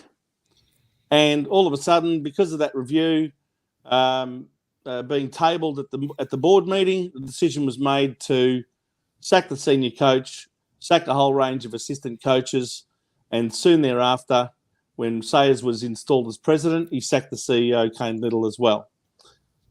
So one of the things that didn't happen is the sacking of the person who actually runs the football department, ironically enough, Brad Lloyd. He was spared. There's been no explanation about that. There's been no word of it. And that's why I want to see the review. I understand that, but they're not going to show you. Joe, I even called publicly in the Herald Sun for that review, or at least for the basic recommendations of that review to be tabled to the Carlton members, but no, they wouldn't do it. So, and this is to answer Brownie's question, the way they operate is that they get these things done so that they are not the ones that can have the fingers pointed at them for making the decision. So if they decide to sack a coach or sack a CEO or sack whoever, it's always they fall back on, but this review was done or this report was done and this recommended that we should make that decision. So it's never his decision. He'll never own it as the president. It's always something else that was produced that brings out that decision. But can I just say, it doesn't matter whether it's a football club or a business, right? Doesn't every good business have constant review? Absolutely. Of course. Should be reviewing things every time. Why do you have to come out and go, I'm having a review? Because you know you're in trouble. Because you know when... Okay, but Joe, this is what I'm trying to say. What Luke says is telegraphing in advance. If he's saying things like, we want to review the season, and he's making it all public like it's a big deal, the reason is because he's probably preparing whoever he's going to assign that review to, he's probably preparing them to come back with an outcome that he wants, which is, as usual, fire the senior coach. And once they do that, it'll be the 7th time in 21 years. I can't personally see Michael Voss lasting. I'll tell you that right now. I can't either. I can't see him lasting if we continue to go down this track and if we continue to play the way we're playing and if we continue to lose matches. What is it now? 8 out of the last 9 or 9 out of the last 10? I think it's 9 out of the last 10 matches. But you can't sustain it. No club has ever put up with a coach losing that many games in a row infinitum. You can't last as a senior coach. Can I make an interesting observation? When, we're now, 13 weeks into our podcast program. And the second week in, I think we were sitting 2nd or 3rd on the ladder. And within... Sorry? Gee, let's go back to there. Well... after round 4, we were 3 wins and a draw? Yeah. Well, 3 wins and a draw after 4 games. That's right. 4 games. Sorry. Yeah. So my mistake. Sorry, guys. Yep. But in the last 9 matches, has there been anybody in the history of the VFL/AFL dropped as many places in a short period of time as what Carlton's done in the last 8 weeks or 9 weeks? 10, yeah. I'm sure there is, but I can't recall it. But the one thing that gets me is the people who get away with this are the players because they can't be sacked, right? They know you can't do anything. Well, to be perfectly honest with you, maybe Carlton's got to actually bite the bullet. And as I said before, your top 10 players aren't going to win your premierships. It's the other 14 and 15 that are on your list, the ones that are actually going to create the opportunities to actually win a premiership.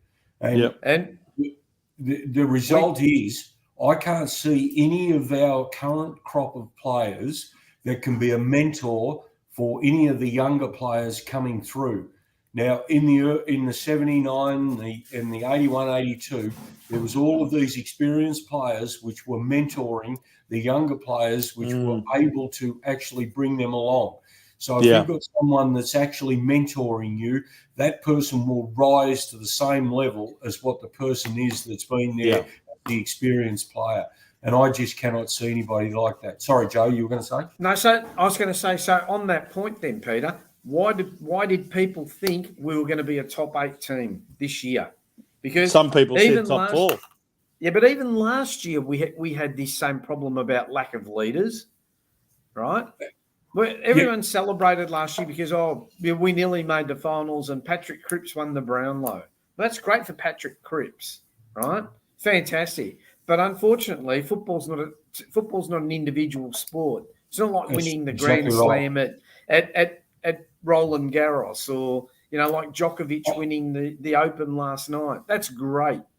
I would have rather have gone into the season with, someone like an Adelaide list or a bloody Essendon list or someone like that our salary cap hasn't been consumed by the top 8 or 9 players in the side. Yeah. And also a no names, not the big reputations and everything like that.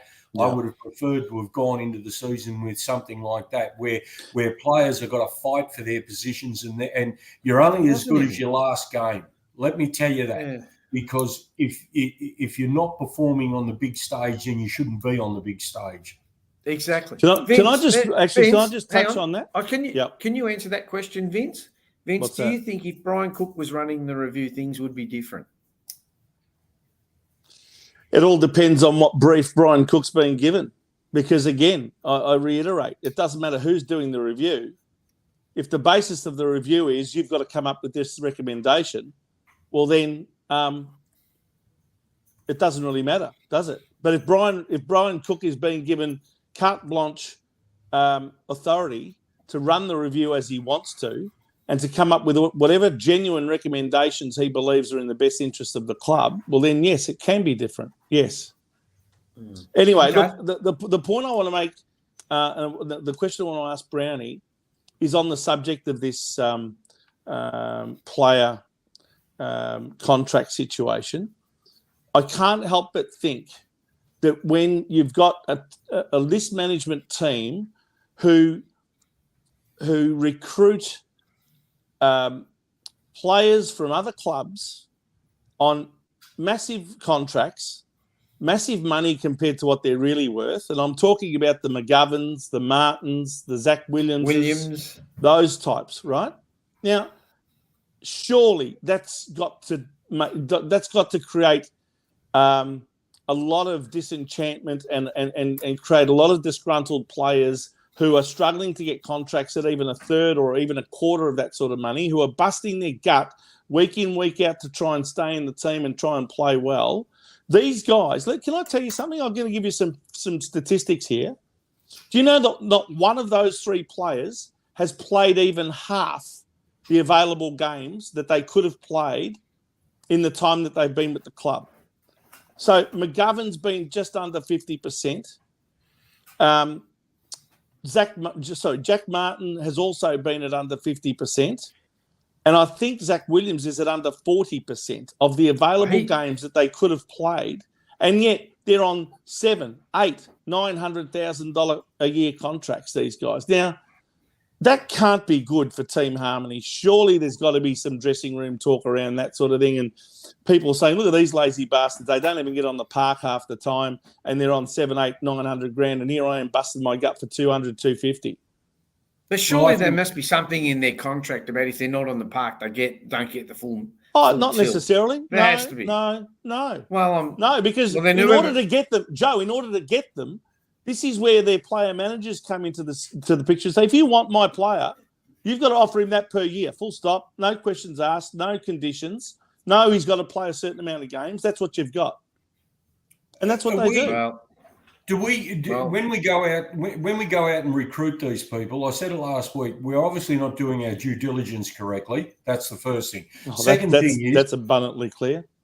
Second thing is, are we panicking when we go and buy? Are we panic buying, or are we not looking at specific needs that the club has to have to be able to be successful in what they're doing? For example, if we've gone and bought Williams, we've gone and bought McGovern and these types of guys, are we all of a sudden these player managers and everything like that, are we playing hardball with them? No, your player's not worth this. We'll give him this. And I would say that someone like a McGovern or a Zach Williams or something like that, if they were heading to somewhere like, say, Collingwood or even possibly Melbourne or, some of these other sides that are more successful, would they be going there on less money than what we would be offering these guys at Carlton? Because clearly, the point that you made before, Vince, is 100% correct. If I'm a player and I'm earning 150 grand a year, and I'm actually heading down the ground, and I shouldn't say this, but I'm heading down the ground with a ball in my hand, and I see a bloke at 800 grand coming towards me, and I deliver the ball to him, and he drops it, or he bloody well stuffs it up, or something like that. The next time I'm coming down the ground, I'm going to be looking for a different option rather than give it to somebody that I can't have the confidence in of doing it. All right, everyone makes mistakes, and I'll accept that. However, if it's happening constantly, and you're trying to deliver and you're busting your guts coming down the ground with a ball in your hand, you're going to think twice about bloody well delivering it to that person so that you can make their 800 grand look all right, and you're busting your butt at 150 grand. Sammy said it's not the player's fault if the club is stupid to pay it. No, we're not saying that, Sam. But I think what you'll find, Vince and Peter, is that the club every year they want to say we've got a big name player so that the supporters get excited. Oh, look, we've got Mitch McGovern coming. Oh, we've got but even how's that working for us? But Joe, this is what I was at the time. I was talking about this last week. We have to get away from this Messiah mentality. It's not working. We fall into that trap time and time again. I can tell you that these list managers, these list managers are clearly under pressure from up above to sign up so-called big names. And just in order to attract them across to us, because we are not a destination club. We are not a club that's respected. Hang on, let me finish. We are not a club that's respected. We are not a club who shows any signs of being successful. We are not a club who's got a clear, defined plan as to how we're going to reach that success. So the only reason they're coming across is for the contract. The only reason they're coming across is for the money. Let's be frank about it, okay? They know that where they are. Zach Williams wasn't on anything close to $900,000 at GWS. He's a halfback flanker. We try and make out like he's a potential midfielder. He hasn't got the engine. He hasn't got the tank. And all of a sudden, we've got a halfback flanker ourselves who's on $850,000, $900,000 a year. It's ridiculous. This Messiah mentality must stop, whether it's with players, whether it's with the coach, because that was part of the decision to get Michael Voss. I'm telling you now, this Messiah mentality creeps in with nearly every vital decision that this club makes. They fall for it every single time, and we've got to stop. See, what made Geelong successful last year? They had a team of players who all sacrificed together. They could have gone elsewhere for more money. The list managers at Geelong are brilliant. They've kept the entire side together, and they ended up building up to a premiership. And they were playing finals for how many years in a row? How many? 10. Just about every season. I think maybe with the exception of one in the last 12 years, 13 years. Yeah, they've missed 2 in the last 13 years. Since 2007, I can barely remember a season that Geelong's not in the finals. So, and they've won 4 premierships since then. This is what it takes to keep a club united, to keep the team in balance, where you haven't got players on stupid money, right, and other players on ridiculously low money. Now, no one's saying it's a perfect art, but your list management team can't go recruiting players from other teams on twice and 3 times and 4 times what they're worth. It's a stupid strategy if that's what they think that is going to be successful. But they obviously do it to appease the supporters, and that's why I'm saying supporters. No, supporters are getting sick of that. Well. No, but that's what I'm saying. Supporters are getting sick of that now, Joe. They've had enough of that mentality where they think they're going to go out and buy a premiership. Back in the 70s and 80s, a lot of the talent that they had in the club was all homegrown stuff, right? And it was, and as I said before, it was the blend of experience plus the youth coming through, and players like myself benefited from the fact that you were playing alongside champions of the club, and you had to rise to the occasion. You weren't going to let your fellow teammate down. Or if you weren't playing well, what you'd do is you'd go and do the little 1%ers and bloody will show that guy next to you that you're still bloody well, that you're still capable and you've still got the respect of the side to be in the side at the time. So, yeah, no. Well, look, Peter, there's no doubt that in 1979, one of the reasons we were so successful is because none of the players knew that you were on a $2 million contract for your contribution to the team. And for Christ's sake, I told you not to say anything. Fuck. Geez, even the tax man didn't know. Oh, dear. Yes, so in 2 weeks, sorry, Catcher. In 2 weeks, we've got the bye, right? Yep. And we've been talking about this, Vince and I'm sure Peter probably knows about it. We're going to talk about the players and their upcoming contracts. Now, I've just checked. At the end of this year, we have 17 players coming out of contract. We'll do our own list management exercise, will we? So, Peter, we're going to be the list manager. I'm going to send it to you, and we're going to go through each and every player. We don't obviously we don't know. Obviously, we won't know their salary, but we'll go through whether we keep, delist, or trade, and that even goes with some of the players that have got some currency in them. And I'm just throwing this out there. I'm not saying to get rid of him. I'll say, okay, Patrick Cripps, do we offload him to the WA team for their first round pick? I don't know, but we're gonna pretend to be the list managers, and the viewers will also have the chance to be the comments. Yeah, let's get our viewers involved and get them to tell us what they think. They can think that we're stupid or on drugs or anything like that. Anyway, that should be fun. That's going to be an interesting conversation. Back to Saturday's game. Can we do that in another show, perhaps? Not tonight. No, it's not tonight. We're going to do it in the bye. We're going to do it in the bye week in 2 weeks. So we play the Suns, and then the week after. So I'm going to send you something, Peter. Perfect. So get ready. 25th of June, Pete. 25th, Sunday the 25th. So you're going to be the recruiting manager, okay, or the list manager, and you're going to get the red pen out, and you're going to slash. Anyway, slash and burn. Sunday's game. Let's go through the votes, Peter. Yeah. Well, clearly you can see that most of us are all on the same page here. Adam Shearer, by far, was probably our most consistent player over 4 quarters, even though he had some patches in the game that he got towelled up on a couple of occasions. But I felt that Shearer was probably our most consistent ball getter, and it wasn't so much possessions. I know Walsh got more possessions than Shearer, but I thought Shearer's possessions were probably a lot more beneficial to the side. I gave 2 votes to Sam Walsh. I thought his first quarter he got towelled up, and then he fought back, and I thought his subsequent quarters were good.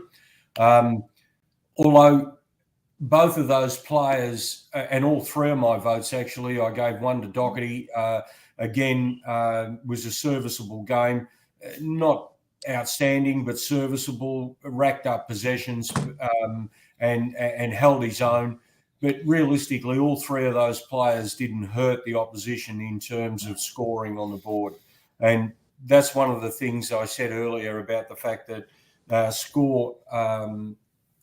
when you're putting scoreboard pressure on sides, then you find out what the other sides are capable of doing and not capable of doing. So, Shearer 3, Walsh 2, 1 Doherty. Big Vincenz. Yeah, well, I actually went for Walsh with my 3. Probably the only thing he didn't do was tackle on the night, but he certainly did his best to get the ball. And I just thought he willed himself to the contest time and time again. Not every possession was brilliant, but, at 80% disposal efficiency, I thought he had a reasonably good game. 35 touches in total. So he clearly busted his gut to try and do the right thing by the team. Adam Shearer, the only player, in my opinion, on the list that can probably hold his head up high and say, well, I've gotten better since last year. Again, he's probably got votes most weeks in the last 3 or 4. And again, in the 30s for possessions, and a very effective midfielder for us. And I gave a vote to Adam Sard, who I also thought really tried his hardest to try and get some run off that back line, and I didn't think he got a lot of help. But I thought he, again, willed himself to try and break the lines, try and get that ball out of defence and transition into the forward line. So I gave him 1 vote ahead of Sam Doherty. Okay. Mine was to say I don't think any of our top 3 players would have been in the best 3 on the ground, but I gave Chera 3 votes. I thought he tried hard all day, tried to create, tried running, tried carrying, got little to no support. So I don't know. Doherty too, only because he tried hard all day. He's making some basic mistakes, which is very un-Doherty-like. I don't know if he's 100% there. And Sam Walsh, I thought he was probably our 3rd best player, but only just. He looks to have gotten slower, Sam Walsh. I don't know. He seems to have not. I suppose the opposite of progress is regress. So, but anyway, I'll tell you one thing, boys. Patrick Cripps only having 4 kicks for the entire night. He got 15 hand passes, but 4 kicks. I mean, and 13 of those 15 hand passes he handballed to people either out of bounds or in more trouble than him. Well, less than 20 possessions as well. I just wonder what's it going to take to either give him a rest if he's injured. Michael Voss was questioned about this, and he maintains he's not injured, at all. Is. And he says, "I'll back then he's him not in." He's not interested. Well, I just don't like the way he's going, and I'm sure Patrick Cripps wouldn't like the way he's going either. But to me, I wouldn't expect any Carlton players to be in the Brownlow voting. I mean, I thought Peter Wright, 2 metre Peter, was brilliant, and I thought young Martin there, Nick Martin, number 37 for Essendon, what an exciting young player he is. My God. Who came off the supplementary list. Can you believe that? Exactly. Anyway, none of us. So that leads us to our leaderboard. So we've got a new leader. Adam Chera has taken over from Charlie Curnow. Mm-hmm. Sam Doherty in 3rd place. Sam Walsh 4th. And then there's a big gap to Akers, Cripps, Newman, Young, Hewitt, and Jacob Wiedering. Hey, Brownie, do you reckon Charlie Curnow would have got votes off all of us if he had been a bit more accurate? Because he had the potential to kick 6 goals. I had him if he'd have scored maybe 4 of the 6 shots he had, I would have given him at least 1 vote. I agree. So that brings us, Vince, to... Beautiful kick from Brown. That's a magnificent kick. Look at that. He was inside the centre square when he kicked that for a goal. You wouldn't believe it. I didn't think I got up that high. Photoshop, mate. Photoshop. And Brownie, you gave your Brownie points to... Charlie. I gave my Brownie points to Charlie. And I thought, and as I said before, Vince, if he had scored 4 of his 6 shots, I would have given him a vote. But I thought Charlie at least kept on presenting as a forward. I agree. He made some contests of it, although be it my thoughts about it. I think it's time that we sacrificed him and put him in the back line and played him behind the ball. I think he'd be better value in doing that. Interestingly enough, it would probably do him the world of good, given the fact that at present we're too Charlie and Harry orientated with our ball movement, and that needs to change. And we've got to try some things. Opposition can read it like a book, can't they? The opposition have been reading it like a book. Yeah, absolutely. And have a look. We've got 2 Coleman medalists in the same forward 50, and we're only kicking 6 goals a game. Yeah, ridiculous. Absolutely magnificent. And 3 weeks in a row. Yeah, getting back to our small fleet, still not hurting opposition on the scoreboard. Yeah, and midfielders not kicking goals. Correct. No. Gone are the days of the mosquito fleet. Yep. So, boys, I'm here to tell you that nothing's changed in the leaderboard because we all went to Carlton. At least we got the leaderboard right this week, Joe. Well done. Hey. Hey, Joe, I thought you went for Essendon last week. No, all three of us went for Carlton. I said I wanted to go for Essendon, but my heart won't let me. There you go. Me too. So boys, next week. Yeah, this is interesting. Sunday, 18 June, Yep. 1:10 p.m. I've Carlton versus the Gold Coast Suns. I've got to say, the last two games that Gold Coast have played in Darwin have good. They have looked very, very good. And I got to say, I can't do it again. So I'm going to go for Gold Coast. And I'm actually going to put them in at 18 points. And the reason why I say the Gold Coast, I just think that they are actually building some momentum now in their side. Raul is a very, very important player for Gold Coast. He is tough as nails, that kid, and he's good, isn't he?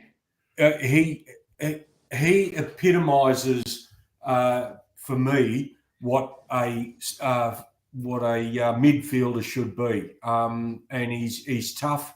He's at the contest, and he's prepared to do the hard stuff that a lot of our players aren't prepared to do. Like eat the grass before the game. Well, there's obviously some merit in it because he's doing it and playing well. Brownie, can I ask you a question? Sure. Before I give you my tip? If Carlton lose this game to Gold Coast before the bye, would you concede that that's an indication that the players have thrown up the white flag and just don't want to play for the coach anymore? I would concede, or does it depend on how they play and how they lose? Okay, I would concede this. I would say that players would be going into self-preservation mode, and I would say that let's not be too broader stroked here. Let's be fair dinkum about this. Now, what I was trying to say before is that these players they're under a false bloody or they're under the false impression that if they perform well individually going into the end of the season, that they reckon that they're going to have another crack next season. Yeah. Not going to happen. No, I think there'll be a lot of very tough list management decisions made in the year. But anyway, I think they're all playing for the self-preservation mode. These 13 players are all playing for their contract. Well, in Vince's point and question, I would say that whatever the messages that aren't getting through will continue not to get through because they will continue to play for their self-preservation rather than play for what we need to do. Now, I've been very clear about this. We've got 10 games to go till the end of the season. It's time that we made some real radical changes, and who knows?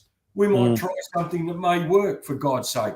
But what we're doing now is not working. So let's try something. Well, I'm also going to be tipping Gold Coast by 8 points, and my prediction is that Levi Casbolt will kick a goal after the siren just to sink the boot in. Well, I'm gonna say he'll do a Warwick Kappa back in 1989 when it resulted in Robert Walls getting the sack straight after the game. I'm going to tell you, I'm going to go for Carlton for one reason and one reason only. That'll put me one ahead in the tipping when we win, or one behind. When that's a glass half empty. You're obviously a pessimist. You've just told us for 1 hour and 54 minutes how terrible we are, and now you're going to go and tip us. Because it's at the MCG. That is the only reason. Oh, that's got nothing to do with anything. It's the only reason. And I'll make another prediction. If we lose this week, right, we'll lose the bye. We'll lose the bye. And Michael Voss will get sacked. If we lose this week, I'll bet Michael Voss will get sacked. I don't care what Brian Cook has said that he's going to be there next year. He will be sacked if we lose. And I just even Luke Sayers on Triple M said that they were going to stick with Vossi and that nothing was going to change. Well, then he's a bigger idiot than I thought he was. Go on, Brownie. Can I just make one small observation, right? Mm-hmm. As you know, Vince, you and me were at a function on Saturday night, and I'll just a quick shout out to a man by the name of Ray Camilleri, who was a part of our table. Very passionate Carlton supporter, along with his lovely wife, and what was whole table of Maltese people. Yes. G'day, Ray. If you're watching, he was an absolute gentleman. At an Italian do too, by the way. Yes, my word. Anyway, look, the point I was just going to quickly make was that there's a passionate man that's been involved with the club for 30 years as a supporter and stuff like that. And, you know, the sad reality is that he's asking the same questions that everybody else is asking out there. What the hell is going on? Why aren't we doing this? Why aren't we doing this or doing that? My closing comment is this. They need to have some sort of bloody match committee integrity this week to show the supporters that they've got something in the tank that we can hang our hat on for the next 10 weeks of this season. So up until this point in time, they've had no integrity. Now they need to put up or bloody will get out, one of the two. So I was going to ask that question before we went to. Who do you think we could bring in? I got a funny feeling they may bring Cunningham in. Apparently, he had a blinder of a game. He did. He had a fantastic game in the VFL. They won He's a great by player. Around 5 goals against Essendon on Saturday afternoon. He's just injury prone. Yeah, right? No, he's a very good quality player when he's up and running. Let me tell you, he will be a welcome inclusion. And I think Jackson Binns probably needs to be given a chance. Right? Absolutely. And it's time. Yeah. Someone's put Fogarty. I'm not a big fan of Fogarty, but if your form warrants it, because Owies and Motlop did sweet FA. Well, but Joe, how the bloody hell? And I nearly used the F-bomb then. But how the hell do we find out what our players are capable of doing, or if we don't play them? Do we just lock them in the back room and give them to somebody else so that they can get the benefit from them rather than we get the benefit from them as a club? Yeah, let's do that. That's probably better. Oh yeah, we are absolute experts at it. Well, it's time not to be an expert. It's time to put our hands up and say, hey, listen, we are vulnerable and we need to will change some things that we're doing so that we can actually improve what we need to do. Don't you reckon Liam Stocker and Will Setterfield are laughing all the way to the bank, thinking, thank God we got out of the place? Look, it doesn't matter with the players that have gone. There's nothing we can do about that. No, exactly. What we can do is that we can consolidate with what we've got now and actually try and improve things and turn things around. So we need to we'll start making some changes at the match committee level. Forget about and I've said this before, I'm an expert with the bloody administration and all of that sort of thing, but to make some changes on the playing field and to make some changes, meaningful changes, that we can get something out of it for the rest of the season. Anyway, boys. Yeah. On that note, Peter, once again, we'd like to thank you for your expert commentary. We really appreciate it. You give us the player's perspective. My word. So have a good week. I hope your football team wins this week, only so then I can go one up. And I'll talk to you soon. All right, Joe. All right, Vince. All our viewers. See you later. Bye. Terrific. See you, Brownie. Thank you. 2 hours, painful, Vince. isn't it, yeah, we got through it. Let's get through this last bit and then we'll wrap it up, shall we? Oh, God. For another week. Anyway, Let's have a bit of frivolity. It's time for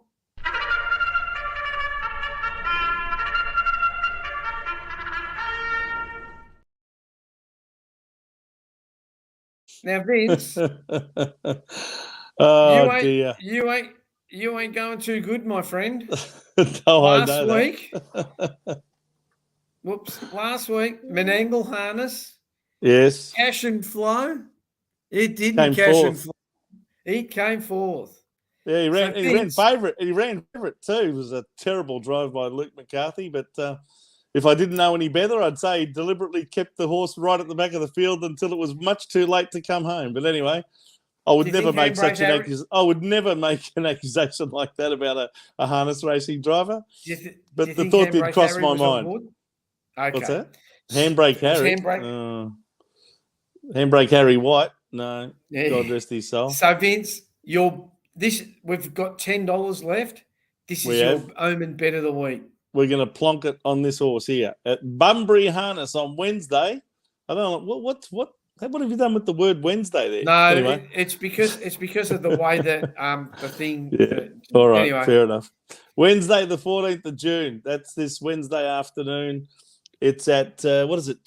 Just after 1 o'clock in the afternoon in Perth, but just after 3 o'clock in the eastern states.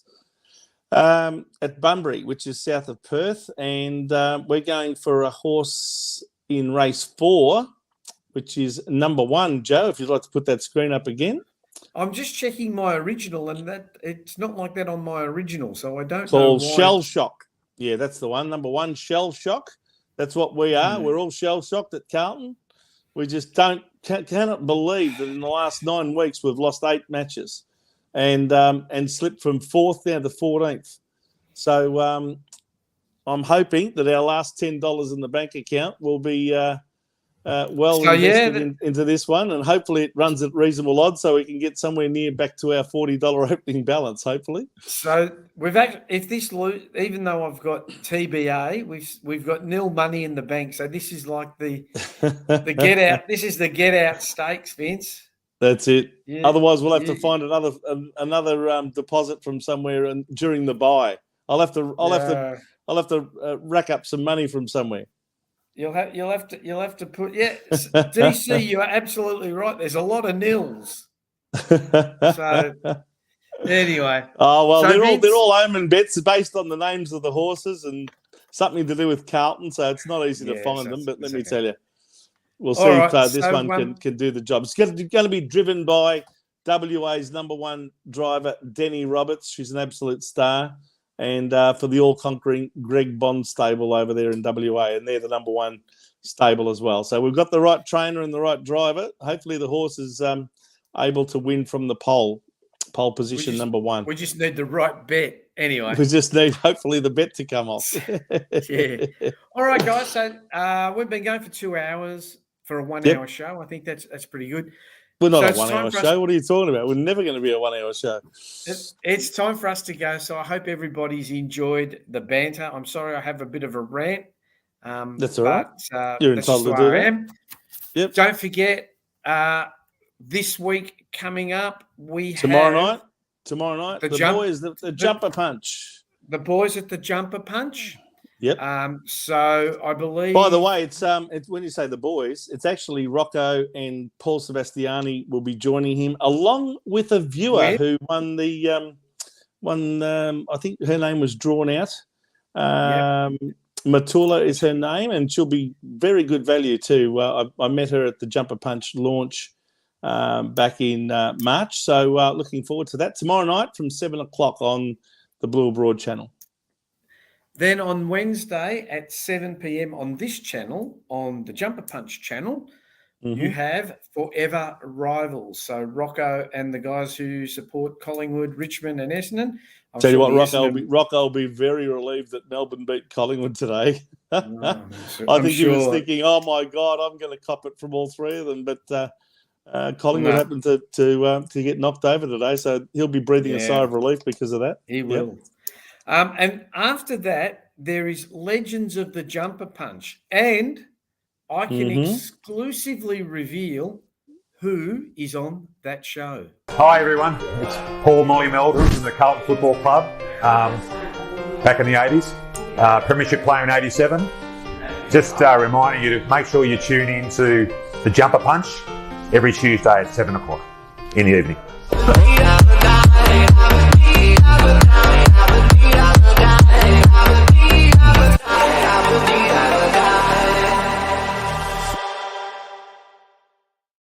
And what an absolute gentleman he was too. Paul Molly Meldrum. God, he's changed a bit. Glasses. Yeah.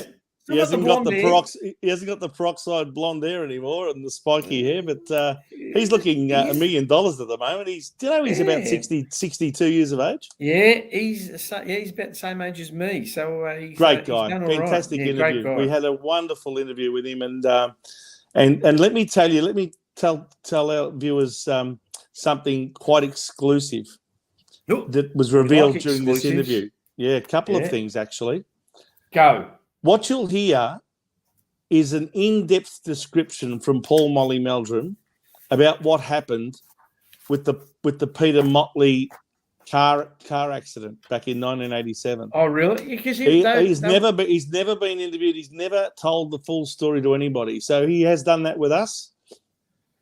It's a really touching and gripping story that he tells. Really? And apart from that, we also divulge a little fact that no one has ever known about when Paul Meldrum came to the club. We all know that he sort of asked for a game, off the street, so to speak.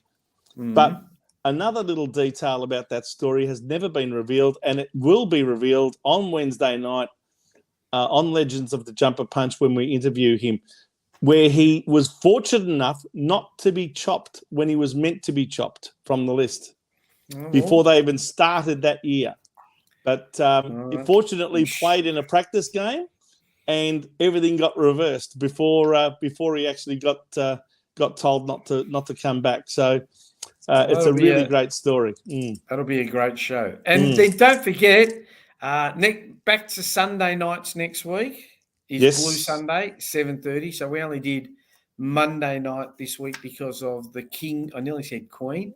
The King's birthday. That's right. So just repeating those shows for you.